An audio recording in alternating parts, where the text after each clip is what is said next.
អីចឹងដើមហេតុដ៏ធំបំផុតដែលគេមិនអោយសាច់គោធ្វើឲ្យពួកខ្ញុំវល់ចង់ថែមប៉ុណ្ណាក៏ដោយគឺមកពីសិស្សប្រុសទាំងអស់ហ្មង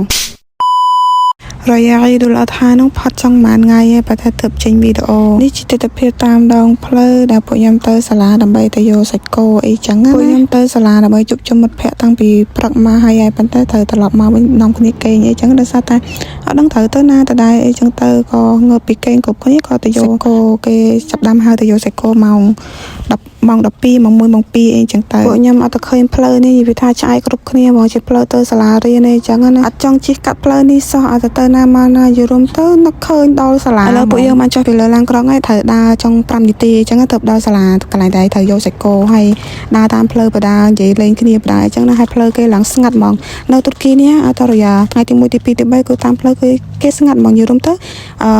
គេលេងតែសាច់ញីកេនក្នុងផ្ទះអីចឹងណាដូចអ៊ូអដូចនៅខាងខ្មែរយើងទេស្ងាត់អញ្ចឹងទៅពួកខ្ញុំវាថានឹកផ្ទះខ្លាំងជាងគេអត់តែថ្ងៃរយ៉ាហើយសំខាន់លឺទឹកកាពីទៀតទៅបដាពួកខ្ញុំដឹងទៅយកសាច់គោគ្នានោះនឹងបន្ទប់ម្នាក់ទៅយកទាំងអស់ហ្មងដើម្បីថាបានម្នាក់1គីឡូអីចឹងណាប៉ុន្តែ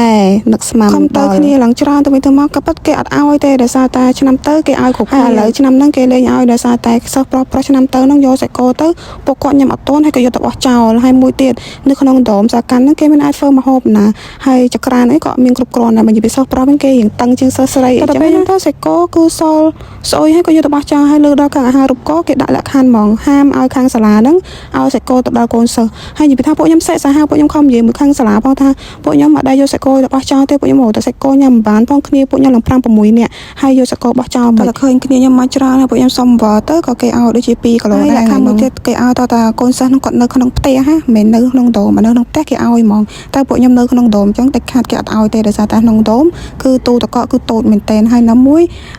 ដុំខ្លះគេអត់មានចក្រានឲ្យកូនសិស្សធ្វើអីចឹងណាដោយសារតែគេខ្លាចញ៉ៃញ៉ៃដល់ដុំគេអីចឹងដើមហេតុដ៏ធំបំផុតដែលគេមិនឲ្យសាច់គោធ្វើឲ្យពួកខ្ញុំវល់ចង់ថែមប៉ុណ្ណាក៏ដោយគឺមកពីសិស្សប្រុសទាំងអស់ហ្មង